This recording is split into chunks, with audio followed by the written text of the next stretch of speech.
ఆయన అప్పుడప్పుడు ఫోన్ చేసి మాట్లాడేవాడిని, పర్సనల్గా వచ్చి కలిసేవాడిని.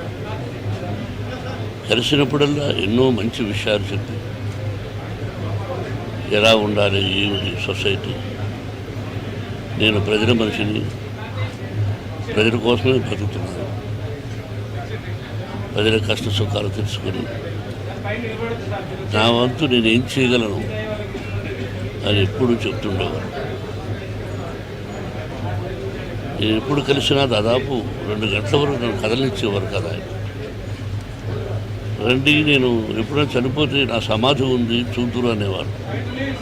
ఏమండి, నేను పలకరించడానికి వచ్చాను కానీ మీ సమాధి నేను ఎందుకు చూడాలి, మీరు బాగుండాలండి అంటే, ఎందుకు మీరు ధైర్యస్తులు కదా, ఎందుకు అది పిరియతనంగా ఉంటారు, రండి నేను ఎన్నోసార్లు పిలిచిన రాను సార్ అని చెప్పడం జరిగింది.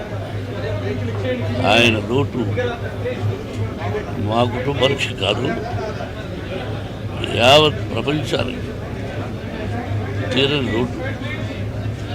ఇది సామాన్యమైన విషయం కాదు. ఈ స్టూడియో ఒక్కరి వల్ల అయ్యే పని కాదు.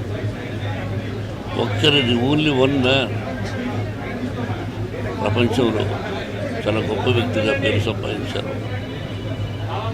ఆయన ఎక్కడున్నా ఆయనకు మనశ్శాంతి, కుటుంబానికి మనశ్శాంతి, ఆయనకు ఆత్మశాంతి జరగాలని భగవంతుడు కోరుకుంటున్నాను.